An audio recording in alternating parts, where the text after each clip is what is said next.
बोलो जयकारा बोल मेरे श्री गुरु महाराज की जय।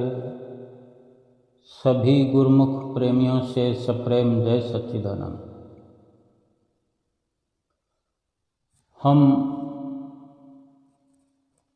नित्य प्रति सत्संग सुनते हैं, सत्संग करते हैं, सेवा करते हैं, नित्य नियम भी करते हैं और भजन सुमरन भी करते हैं और भी कई प्रकार से अपने जीवन में अपने अपने नज़रिए से भक्ति करने का एक खास अंदाज लिए हुए लगे रहते हैं। अगर भक्ति के मायने ठीक से समझ में आ जाएं कि भक्ति भगवान को पाने के लिए हम करते हैं, भक्ति करके जीवन सफल बनाया जा सके, ये हमारे भीतर एक एहसास रहता है। भगवान के नज़दीक होना चाहते हैं, भगवान के नज़दीक पहुंचना चाहते हैं, भगवान को पा लेना चाहते हैं। कभी ये सोचा हमने कि जिस भगवान को पा लेना चाहते हैं, जिस भगवान की भक्ति प्राप्त करना चाहते हैं, जिस भक्ति को पा करके अपना जीवन सफल करना चाहते हैं, लोक और परलोक संवारना चाहते हैं, क्या भक्ति में इस प्रकार की हमारी लगन है कि हम भक्ति को प्राप्त कर भी रहे हों? जिस भगवान को पाना चाहते हैं, क्या उस भगवान पर भरोसा है? भगवान कैसे मिलेंगे, कैसे उन तक पहुंचा जाएगा?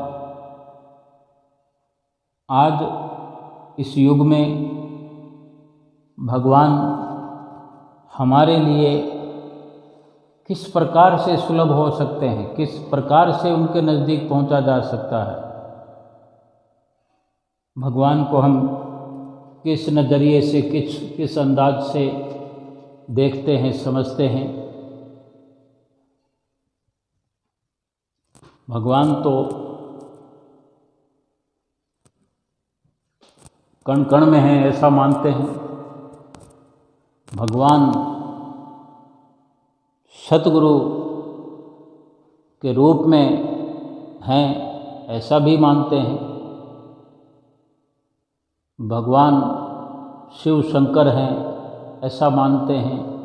भगवान विष्णु है, ऐसा मानते हैं। भगवान श्री राम हैं, ऐसा भी मानते हैं। श्री कृष्ण हैं, श्री हनुमान हैं, इन सबको भगवान मानते हैं। लेकिन किस भगवान तक कैसे पहुंचा जाएगा? भगवान के नज़दीक पहुंचने का रास्ता क्या है और भगवान के पास पहुंचने का और भगवान को पा लेने का स्वरूप क्या है? उनका ठिकाना कहाँ है? ऐसे सीधे अगर हम घर से चल पड़े तो क्या मानते हैं? हम नित्य प्रति मंदिर द्वारों में जाते हैं तो क्या वही अगर भगवान है तो फिर हम तो रोज़ उनके साथ मिलते हैं, रोज़ उनको पा लेते हैं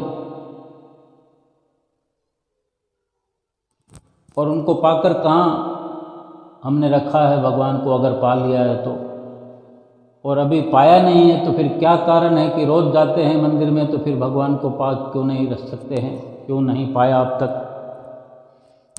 और सतगुरु के रूप में अगर हमने मान लिया है, सतगुरु जो हमारे समक्ष चलते फिरते हैं, बोलते हैं, हमसे बात करते हैं, सत्संग सुनाते हैं, उनको भी अगर पा लिया है तो किस प्रकार, और नहीं पाया तो क्यों, क्या कारण है। भगवान को पाने से पहले, भक्ति से भरपूर होने से पहले एक विश्वास की ज़रूरत होती है। चाहे जिस भी रूप में भगवान को हमने समझा हो। वैसे तो सीधी सरल बात है कि भगवान समय समय पर अवतार लेते रहे। कभी श्री कृष्ण बन के आए, श्री राम बन कर आए, और ये शिव, शंकर, विष्णु, ब्रह्मा सब भगवान हैं। इनको पाने के बारे में हमारी जो अपनी मर्यादा है हमने बनाई है, उसके लिए विचार करने की ज़रूरत है कि संतों महापुरुषों के वचन, भगवान शिव ने, भगवान श्री राम ने, भगवान श्री कृष्ण ने, और जितने भी रूप हुए हैं, सभी ग्रंथों में उनके मुख से वचन हैं, वर्णित हैं ग्रंथों में, शास्त्रों में, कि भक्ति को पाने के लिए सतगुरु की शरण में जाना पड़ता है। भगवान को पाने के लिए सतगुरु ही सारी जो व्यवस्था है सतगुरु ही करते हैं। सतगुरु को ही भगवान के रूप में पाया जा सकता है, समझा जा सकता है, क्योंकि वो जनाने वाले हैं, दिखाने वाले हैं, महसूस कराने वाले हैं भक्ति और भगवान दोनों को। भक्ति से भरपूर करवाने के लिए सतगुरु ही सहारा है, जरिया है, माध्यम है, रास्ता है।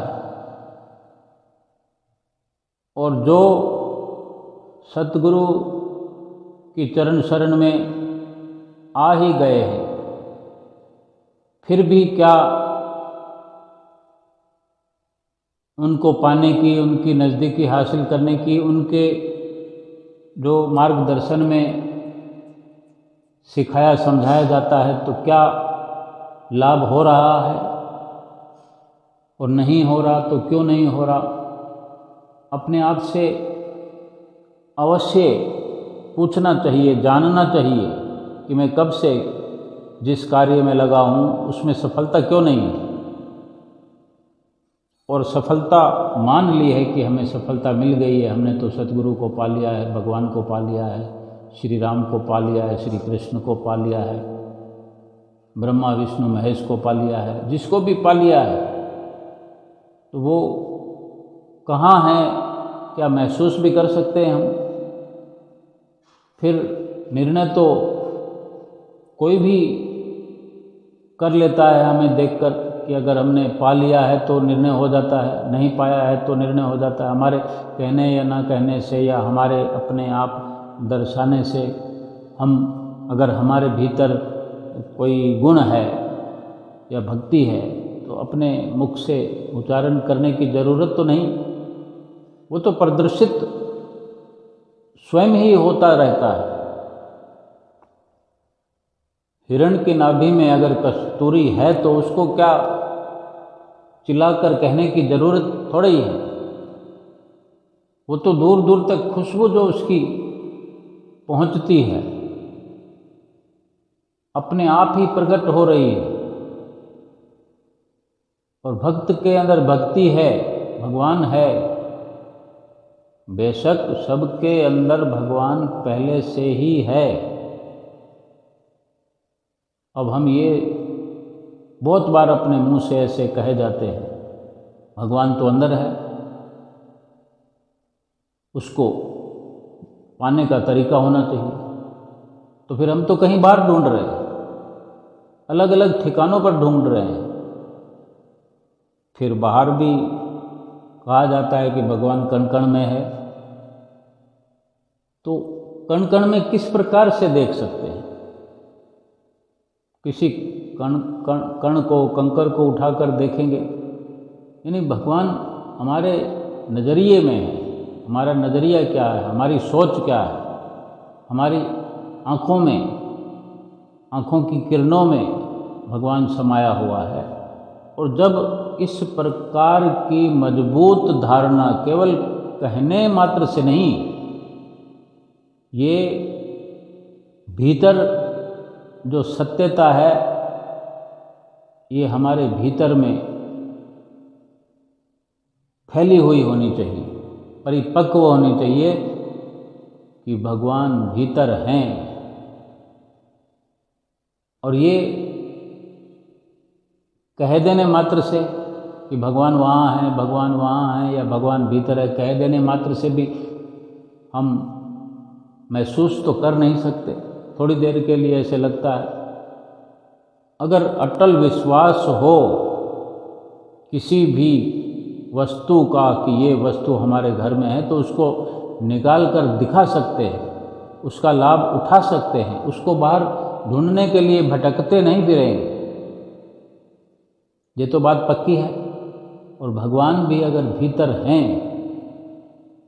तो उसके देखने का, उसको पाने का, उसको समझने का जतन बाहर किया जा सकता है, लेकिन उस भगवान के लिए बाहर हमारी भटकना जारी है।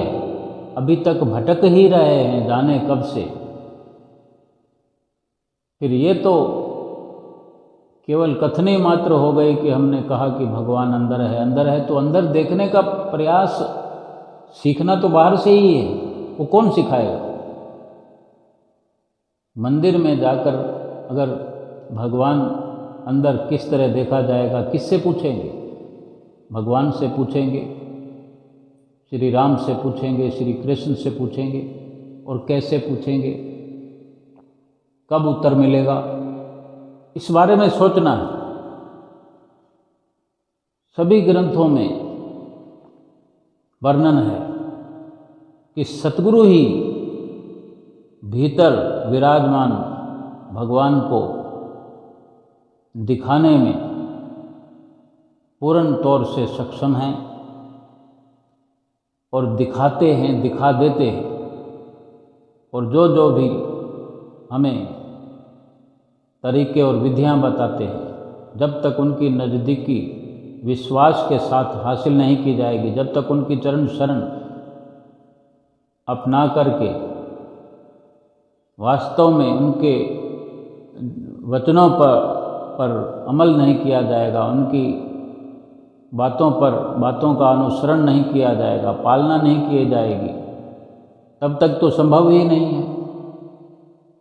और ये अटल विश्वास जिस दिन हो जाए कि सतगुरु ही सक्षम हैं।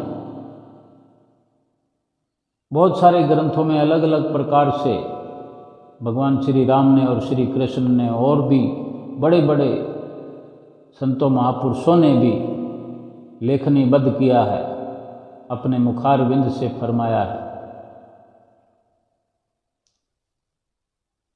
वो सच्चाई है कि जो वर्णित है ग्रंथों में कि जब तक वक़्त के महापुरुषों की शरण ग्रहण नहीं की जाएगी, परिपूर्ण महापुरुषों की शरण ग्रहण नहीं की जाएगी, यानी जो संपूर्ण है, जो पूरा है, वही दूसरे को पूरा बना सकता है, पूर्ण कर सकता है। जिसने अनुभव किया है, जिसने पाया है। और सतगुरु ही, वक़्त के महापुरुष ही, जिन्होंने स्वयं प्राप्त किया है। जैसे इस धरती के नीचे पानी है, हम जहाँ बैठे हैं, जहाँ आप बैठे हैं, जहाँ खड़े हैं, जहाँ सो रहे हैं, जहाँ चल रहे हैं, वहाँ नीचे पानी है। कितना भी नीचे है, कम है, ज़्यादा है, कहीं कम कहीं ज़्यादा हो सकता है, लेकिन पानी तो है नीचे। लेकिन वहाँ से क्या पानी निकाल कर हम पी सकते हैं? पानी तो वही पीते हैं। नीचे से जो पानी है, धरा के नीचे, धरती के नीचे, पानी तो वही पीते हैं। लेकिन जहाँ हम रहते हैं, जो पानी पीते हैं घर में, वो वहाँ से आता है जहाँ पर पानी का स्रोत है, यानी पानी धरती के नीचे से आता है जहाँ पर किसी ने उस पानी को प्रकट किया है, कुआं है, ट्यूबवेल है। लेकिन वो सब जगह तो ऐसे विकल्प नहीं है। विकल्प इस प्रकार से है कि पानी प्रवाहित किया जा सकता है, लेकिन जब पानी प्राप्त करने के नज़रिए से उस प्रकार की मेहनत की जाएगी, उस प्रकार के साधन अपनाए जाएंगे, फिर कितने दिन लगेंगे, कितना समय लगेगा, और सारे यंत्र, सारे इंतजामात किए जाएंगे।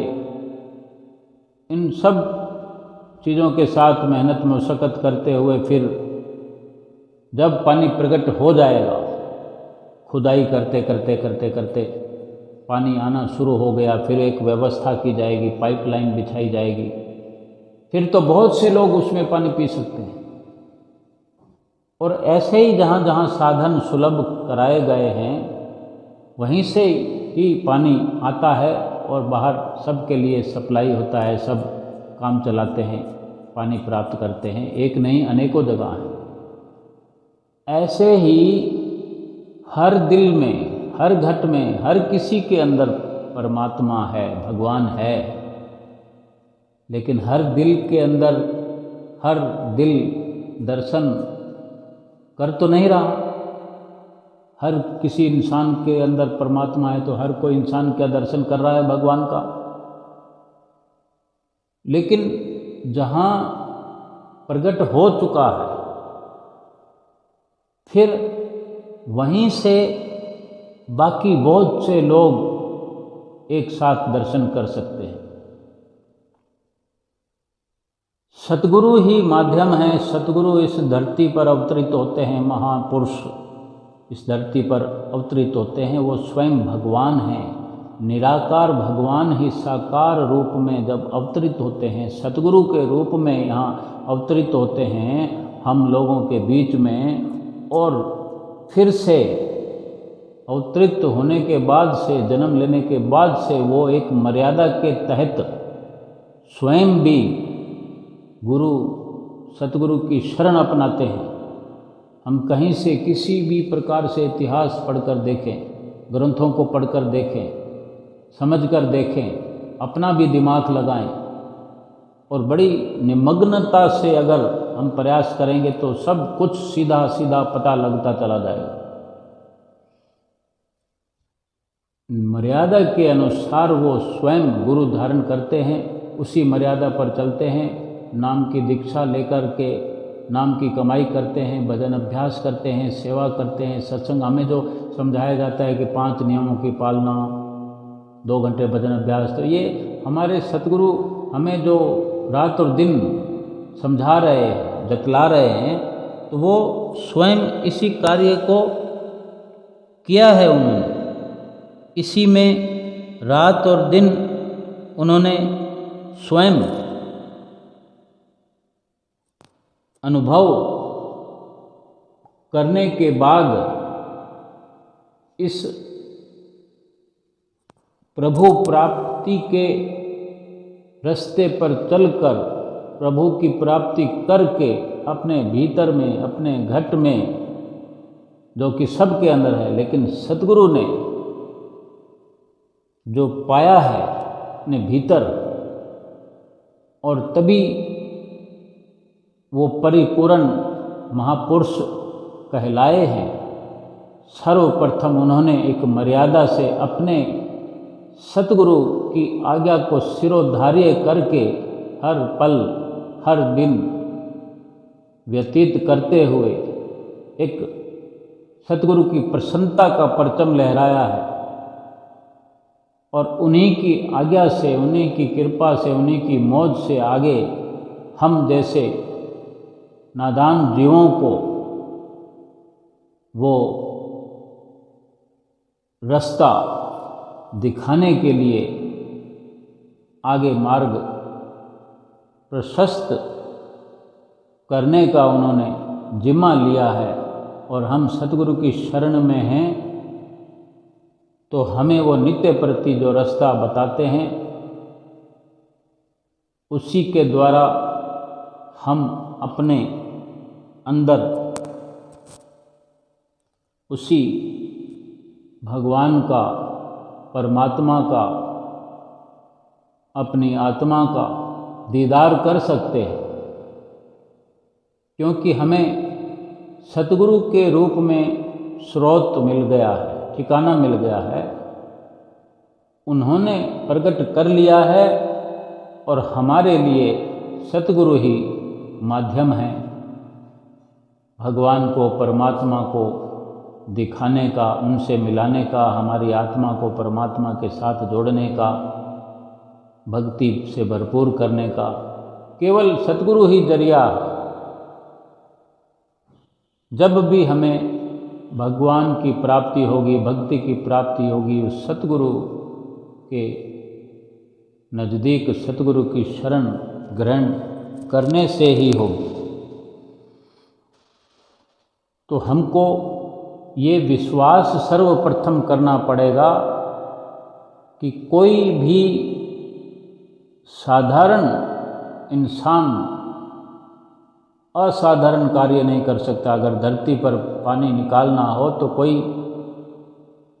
आसान कार्य नहीं है, उसके लिए सभी साधन सुलभ करने पड़ते हैं। कोई विशेष पावर को लिए हुए कोई इंसान ऐसा कदम उठाता है और फिर कितनी बड़ी संख्या में वहाँ से उस पानी को प्राप्त करके अपने जीवन को लाभान्वित करते हैं।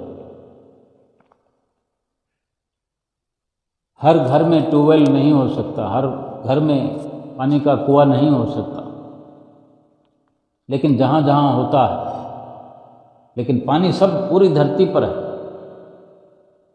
चाहे 10-10 फुट की दूरी के अंतराल में अगर कुएं खोद दिए जाएं तो हर कुएं से पानी निकलेगा, कहीं कम समय में तो कहीं ज़्यादा समय में।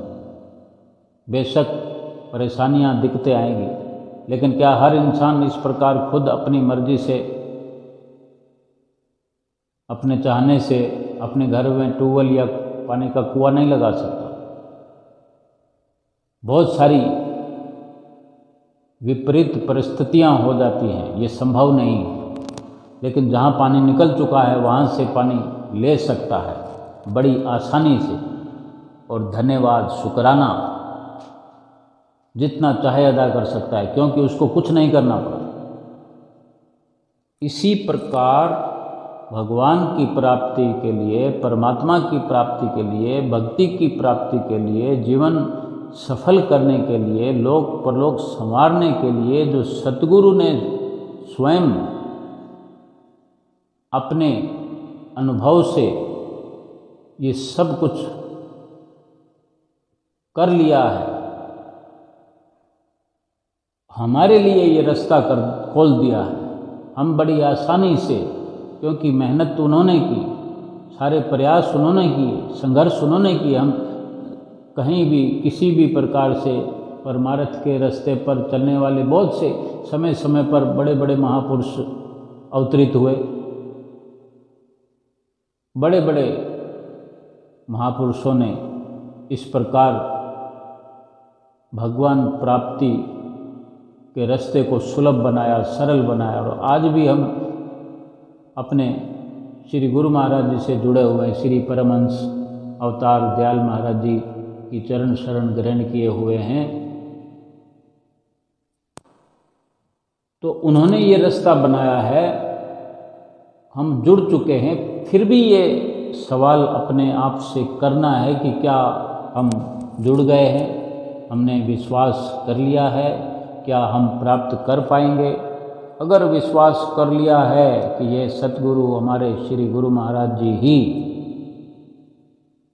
जिन्होंने स्वयं आप पहले श्री परमहंस दयाल महाराज जी ने भी किसी मर्यादा के तहत शुरुआत की, श्री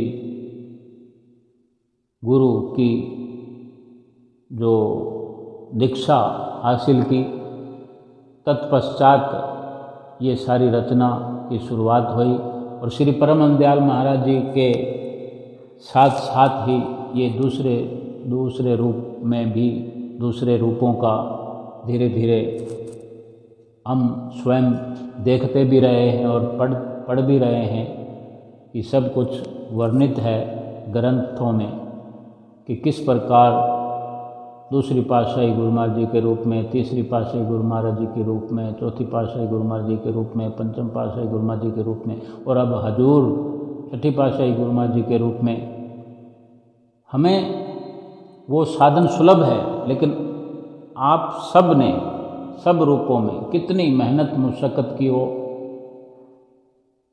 जिसका हम अंदाज़ा नहीं लगा सकते, लेकिन ये महसूस कर सकते हैं कि हमारे लिए ये संभव नहीं है, हम नहीं कर सकते थे। हमें अगर अपने आप करना पड़ता तो बहुत मुश्किल था। आज श्री अनंतपुर दरबार की इतनी बड़ी रचना सब भक्ति हासिल करने के लिए ही, भगवान को पाने के लिए ही। अगर जंगल में मंगल बनाया है तो ये साधन सुलभ कराए, धीरे धीरे धीरे धीरे धीरे सतगुरुदेव महाराज जी के प्रयासों से ये सरलता हमें प्रदान की है। हमारे लिए ये सरल साधन बना दिए, जो मुश्किलें थी सब दूर कर दिए। तो हमें ये कम से कम विश्वास तो होना ही चाहिए। जब तक विश्वास नहीं होगा कि यही परमेश्वर हैं, यही परमात्मा है, जब तक इस प्रकार विश्वास नहीं होगा तब तक पा नहीं सकते। साथ चलते रहेंगे, साथ बैठे रहेंगे, कदम से कदम मिलाकर चलते रहेंगे, सुनते रहेंगे, सुनाते रहेंगे, लेकिन पा नहीं सकेंगे। क्योंकि विश्वास एक वो यंत्र है जिसके कारण सारी दूरियां समाप्त हो जाती हैं और तुरंत कार्य हो जाता है। एक नारद जी के समय का दृष्टांत है। एक बार देव ऋषि नारद जी एक ब्राह्मण से मुलाकात करते हैं। ब्राह्मण ने उनसे पूछा, क्योंकि नारद जी तो भगवान से मिलने के लिए आते जाते रहते हैं, तो ब्राह्मण मिले रास्ते में। तो ब्राह्मण ने पूछा कि मुनिवर आप कहाँ जा रहे हैं इस वक्त? तो नारद जी ने बता दिया जो कि जा रहे थे भगवान से मिलने, कि मैं तो वैकुंठ जा रहा हूँ, भगवान के दर्शन की इच्छा है तो जा रहा हूँ। तो ब्राह्मण ने कहा, जब आपकी भगवान से मुलाकात होगी तब उनसे ये पूछना मेरे लिए कि मैं उनके धाम में कब पहुँच पाऊँगा, कब मेरी भक्ति सफल होगी, कब मुझे भगवान बुलाएंगे, या मेरे पहुँचने का क्या समय रहेगा, कितना समय लगेगा। नारद जी ने उसे निश्चिंत कर दिया कि ठीक है, मैं पूछूंगा और वापस आके तुम्हें बताऊंगा। थोड़ी देर आगे गए तो एक जूते गांठने वाला मोची अपनी दुकान लगाकर बैठा था, अपने कार्य में मस्त था, कार्य कर रहा था। देखा नारद जी जा रहे हैं तो उसने भी नारद जी से पूछा कि आप इस वक्त कहाँ जा रहे हैं? तो नारद जी ने उसे भी वही कहा कि ठीक है, मैं वापस आके बताता हूँ। दोनों को आश्वस्त करके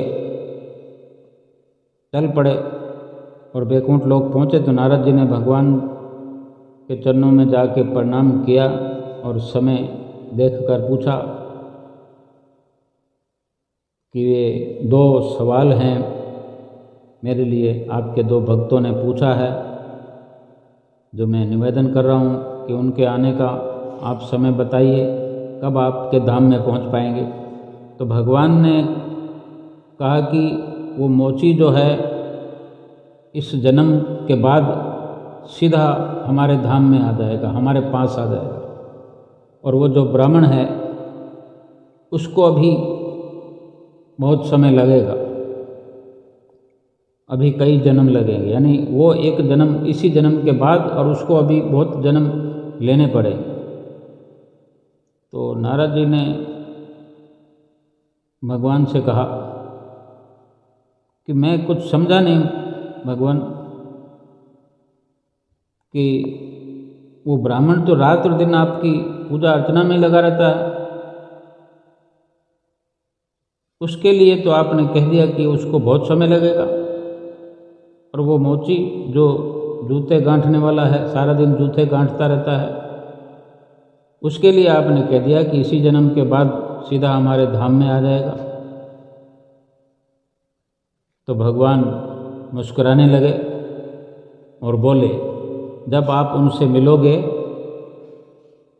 यानी भगवान ने कुछ इस बात का जवाब नहीं दिया, नारद जी का संशय दूर नहीं किया कि क्यों हमने मोची के लिए तुरंत हमारे धाम में पहुंचने का आश्वासन दिया और ब्राह्मण के लिए और बहुत समय लगेगा ऐसा कहा। तो इस संशय का निवारण नहीं किया नारद जी का भगवान ने। और भगवान ने कहा नारद जी को कि आप जब उन दोनों से मिलोगे, दोनों से एक बात कहना, जब वो पूछेंगे आपसे और आप भी बताना चाहोगे कि मैं वहाँ से आया हूँ, तो वो पूछेंगे कि हमारे लिए क्या संदेश लाया हो, भगवान ने क्या कहा है, तो आप यही कहना कि जब मैं भगवान के दर्शन को पहुँचा उस समय भगवान सुई के छेद में से हाथी को निकालने में व्यस्त थे।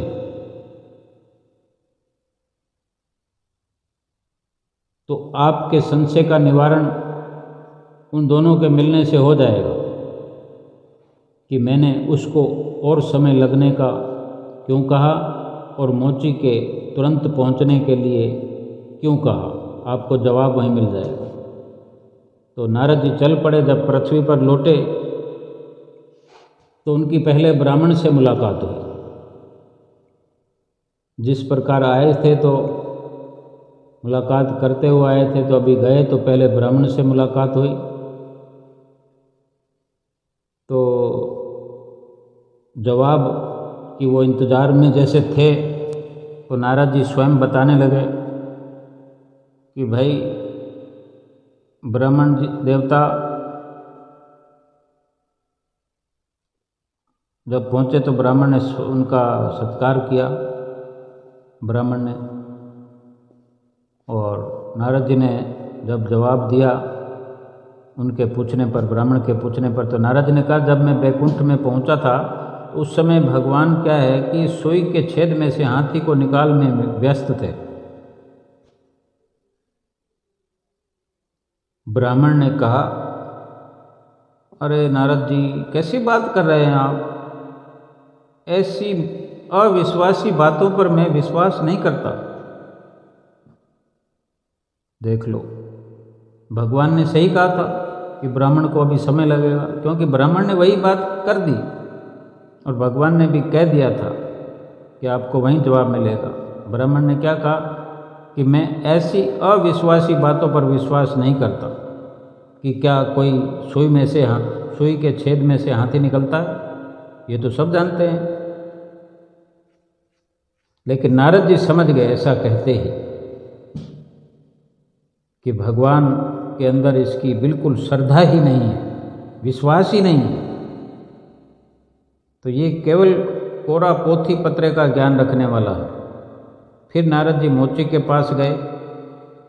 मोची ने भी अपना प्रश्न पूछा नारद जी से कि क्या भगवान ने मेरे लिए कुछ आदेश किया। तो भगवान ने जो कहा नारद जी ने मोची को भी बताया। कहा कि भगवान सुई के छेद में से हाथी को निकालने में व्यस्त थे। जब ये किस्सा सुनाया, भगवान का जो कहना था वही कहना मोची को सुनाया, तो मोची सुनते जोर जोर से रोने लगा। उसकी आंखों में आंसू आ गए और वो बोला, हे मेरे प्रभु, आप कितने विचित्र हैं, आपकी लीला अपरंपार है, आप तो सब कुछ कर सकते हैं, आपके लिए कुछ भी असंभव नहीं है।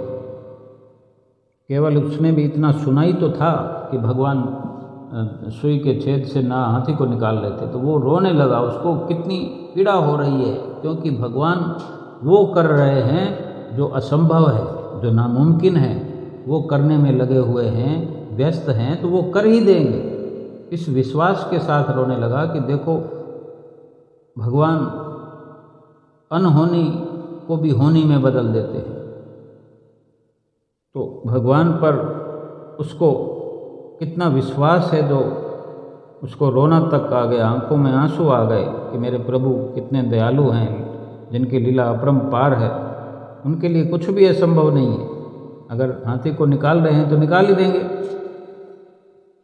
नारद जी पूछते हैं, क्या आपको विश्वास है कि भगवान सुई के छेद में से हाथी को निकाल सकते हैं? मोची ने कहा, क्यों नहीं, मुझे पूरा विश्वास है। आप देख रहे हैं कि मैं इस बरगद के पेड़ के नीचे रोज बैठता हूँ, जूतियाँ गांठता हूँ, इस पेड़ के नीचे बैठता हूँ, और उस पेड़ से रोज अनेक फल गिरते हैं, और उन फलों के अंदर जो बीज है, उस छोटे से छोटे बीज के अंदर वृक्ष बनने की ताकत है। इस बरगद के पेड़ के नीचे जो भी फल गिरते हैं, उस फल के अंदर जो बीज हैं, उस हर बीज में इस बरगद जैसी ताकत समाई हुई होती है। इतने से बीज में यदि एक छोटे से बीज के अंदर प्रभु इतना बड़ा वृक्ष निकाल सकते हैं, तो फिर उनके लिए एक सुई के छेद से हाथी को निकालना कोई असंभव कार्य थोड़ी है। बिल्कुल निकाल सकते हैं, मुझे पूरा विश्वास है। नारद जी को संपूर्ण उत्तर मिल गया कि क्यों प्रभु ने कहा था कि ब्राह्मण को अभी अनेक जन्म लेने पड़ेंगे, और मोची जो है इसी जन्म के बाद तुरंत मेरे धाम में आए। केवल ये हमको समझना है कि ग्रंथ का ज्ञान हो जाने पर, गीता का ज्ञान हो जाने पर, रामायण कंठस्थ करने पर, लेकिन उसमें जो लिखा हुआ है उन शब्दों पर विश्वास ही ना हो कि भगवान की कथा सुन रहे हैं, बाँच रहे हैं, जो जो भगवान ने कहा वो सुन रहे हैं या सुना रहे हैं, लेकिन हमें उस पर विश्वास ही नहीं है, तो क्या तो किसी को लाभ करा सकते हैं और क्या खुद लाभ प्राप्त करेंगे। ये तो केवल कथनी मात्र हो गई कि पोथी पत्रे का जो हमें ज्ञान है, या देख देख कर पढ़ने का कुछ सुरीलापन हमारे अंदर है, और हम इस प्रकार कार्रवाई करते चले जाते हैं, पढ़ते रहते हैं या सुनते रहते हैं। सत्संग में जाने का भी शौक़ है, सत्संग सुनाने का भी शौक़ है, लेकिन विश्वास रत्ती भर नहीं है उसी सत्संग पर, उसी सत्य का संग हमने किया ही नहीं है। तो ये तो सुनने सुनाने तक ही सीमित रह जाएगा। फिर कैसे तो भक्ति की प्राप्ति होगी, कैसे भगवान को हम पा सकते हैं, कैसे सफलता होगी। हमने अपने ही नज़रिए से, अपनी सोच से ही अपने किसी भी सरल कार्य को इतना जटिल बना लिया होता है, मुश्किल बना लिया होता है, नामुमकिन तक बना दिया होता है। अपना नज़रिया ऐसा होना चाहिए कि जिस शब्दों को हम पढ़ रहे हैं अपने लिए या किसी दूसरे के लिए, बीच में विश्वास का जुड़ा होना जरूरी है, और विश्वास तो सर्वप्रथम होना चाहिए। विश्वास के बिना तो कदम रखने का कोई लाभ ही नहीं। और विश्वास हो जाए, चाहे विश्वास होने पर 4 कदम चलने का भी लाभ होता है, और बिना विश्वास के अगर हजारों कदम चल कर जाते हैं तो उसका फायदा कुछ भी नहीं हो। कोरे के कोरे रह जाएंगे, खाली के खाली रह जाएंगे। नित्य नियम की जो पालना है, उससे अगर भक्ति की प्राप्ति होती है, भगवान की प्राप्ति होती है, तो वो नित्य नियम भी श्रद्धा और विश्वास की मजबूती से किए जाए, तभी लाभ होगा। पूर्ण विश्वास हो, हम अपने श्री सतगुरुदेव महाराज जी के साथ जुड़े हुए हैं, श्री सतगुरुदेव महाराज जी के साथ अनन्य विश्वास के साथ उनके ध्यान में लवलीन होकर, उनके सत्संग में लवलीन होकर, उनकी बख्शी हुई सेवा में लवलीन होकर, उनके बताए हुए नियमों में लवलीन होकर, श्रद्धा से, विश्वास से और सुमरन इतना तन्मय होकर, तल्लीन होकर और निश्चिंत होकर, जैसे कोई घोड़े गधे बेचकर सोता है बेखौफ होकर के, वो निद्रा अवस्था में आनंद, नींद का आनंद लेता है। और कोई चिंता फिकर करके सोता है तो नींद तो आती ही नहीं। नींद करने के लिए बैठे और नींद ना आए तो नुकसान होगा। ऐसे ही भजन सुमरन पर बैठे तो भजन सुमरन ही होना चाहिए। बाकी सब प्रकार से अपनी इच्छाएं, कल्पनाएं, सभी कामों की चिंता फिक्र छोड़ देनी चाहिए।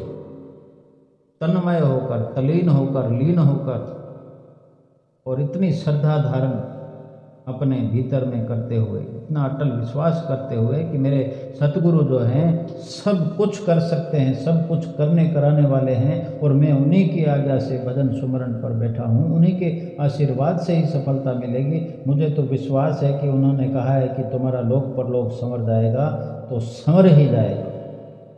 इसके अलावा कोई अपना नज़रिया नहीं लगाना, अपनी सोच नहीं लगानी, अपनी मर्जी बीच में नहीं लगानी और केवल विश्वास के साथ चलते चले जाना है और अटल अपने इरादों को बुलंदियों तक इसी विश्वास के साथ ले जाना है कि ये मेरा अपना कार्य है और मुझे नित्य प्रति करना है। लोक परलोक मेरा संवरेगा, मेरा ये जीवन सफल होगा और सतगुरु के धाम में मैं हर हाल में पहुंच जाऊंगा, क्योंकि सतगुरु स्वयं मुझे ले जाने को तैयार हैं। मुझे केवल उनकी आज्ञा शिरोधार्य करके उनके वचनों पर मनन करना है, विश्वास के साथ हर पल व्यतीत करते हुए अपना लोक परलोक संवारना है। बोलो जयकारा, बोल मेरे श्री गुरु महाराज की जय।